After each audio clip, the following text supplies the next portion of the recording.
ঘৰতে সহজভাৱে মই আজিৰ ভেজ ৰোলৰ ৰেচিপি এটা আপোনালোকলৈ মাজলৈ আগবঢ়ালোঁ। চাই থকচোন কেনেকৈ বনাওঁ কি কৰোঁ।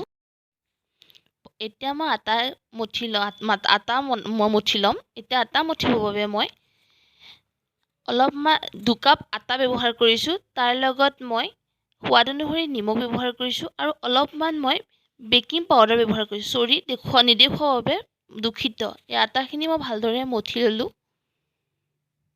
মঠি পেলাই মই সৰু সৰুকৈ এটা এটাকৈ গোল বনাই লৈছোঁ এনেদৰে।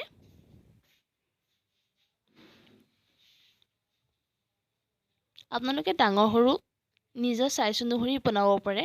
মই এনেদৰে বনাই দেখুৱাইছোঁ আপোনালোকক। এয়া গোটেইখিনি মই এটা এটাকৈ বনাই ল'লোঁ, দেখিব পাৰিছে। এতিয়া বনাই হোৱা পাছত মই এতিয়া এটা গুটি মই বনাই বেলি দেখুৱাইছোঁ। এনেদৰে বেলি ল'ব আপোনালোকে। এতিয়া গোটেইখিনি বেলি ল'ব এনেদৰেই। এতিয়া মই ভেজ ৰোল বনাবৰ কাৰণে এই পাচলিখিনি ভালদৰে কাটি ল'লোঁ। এটা বন্ধাকবি আৰু এটা মই মিডিয়াম চাইজৰ পিঁয়াজ কাটিলোঁ আৰু 2-3ডালমান মই ফ্ৰেঞ্চবিন কাটি ল'লোঁ আৰু এটা গাজৰ সৰু চাইজৰ আৰু 3টা মই জলকীয়া কাটি লৈছোঁ ষ্টাফিঙৰ কাৰণে। এতিয়া মই ষ্টাফিংখিনি বনোৱা ষ্টাৰ্ট কৰিছোঁ। কেৰাহীখন গৰম হোৱাৰ পিছত মই মিঠাতেল ব্যৱহাৰ কৰিছোঁ। মিঠাতেলখিনি গৰম হোৱাৰ পাছত মই এতিয়া কাটি লোৱা পিঁয়াজখিনি দিছোঁ আৰু কাটি লোৱা 3টা মই কেঁচা জলকীয়া ব্যৱহাৰ কৰিছোঁ। আৰু এতিয়া এই পিঁয়াজ আৰু কেঁচা জলকীয়াখিনি ভালদৰে লৰাই দিব। ৰঙা হোৱালৈকে লৰাব।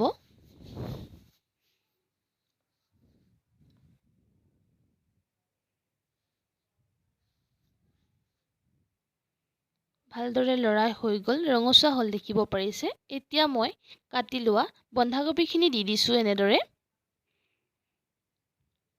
বন্ধাকবিখিনিত মই প্ৰথমতে নিমখ ব্যৱহাৰ নকৰোঁ, কাৰণ বন্ধাকবিৰ আন্তাজটো পটককৈ ধৰিব নোৱাৰি। যেতিয়া কমিব তেতিয়াহে মই বন্ধাকবিত নিমখ ব্যৱহাৰ কৰিম। এতিয়া গাজৰ দিছোঁ আৰু ফ্ৰেঞ্চবিনখিনি কাটি লোৱা দি দিছোঁ।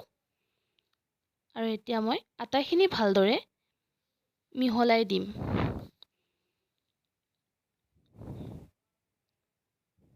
আকৌ কৈছোঁ, বন্ধাকবি আন্দাজ ধৰিব নোৱাৰি বাবে নিমখ প্ৰথমতে ব্যৱহাৰ নকৰিব আপোনালোকে। এনেদৰে এবাৰ বনাই খাই চাবচোন। আৰু এতিয়া আটাখিনি মই ঢাকি দিম ভালদৰে। ঢাকি লোৱাৰ পাছত মই এতিয়া নিমখ ব্যৱহাৰ কৰিম। এই চামুচখনে মই 1 চামুচ নিমখ ব্যৱহাৰ কৰিছোঁ।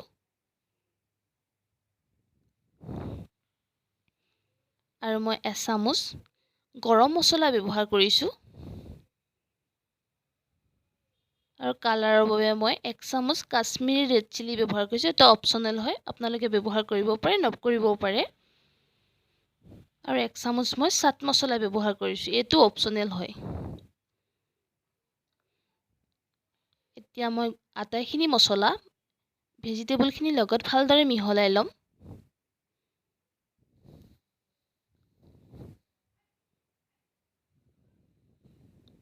এনেদৰে ভালদৰে লৰাই দিব, যাতে মিক্সাৰখিনি মিহল হৈ যায় ভালদৰে।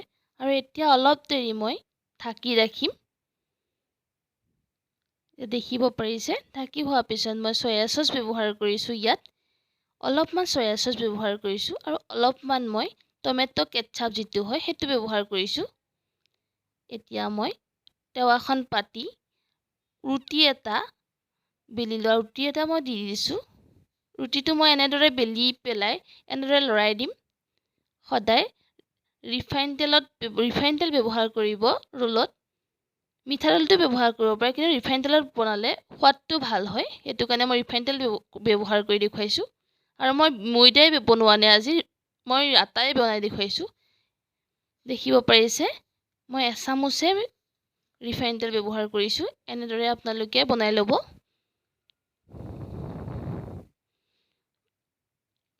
ভালদৰে বনাই হোৱাৰ পিছত এনেদৰে গোটেইখিনি ভালদৰে বনাই ল'ব এটা এটা কৰি। বনাই হৈ গৈছে।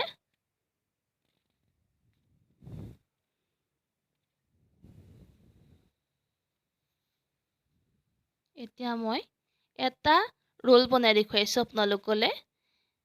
এয়া ষ্টাফিংখিনি যে বনাইছিলোঁ ৰুটিটো মাজত দি পেলাই মই এয়া টমেটো কেটচাপ অলপ দি মই আৰু মেয়নিজ ব্যৱহাৰ কৰিম ইয়াত। এয়া মেয়নিজ অলপ দি দিছোঁ।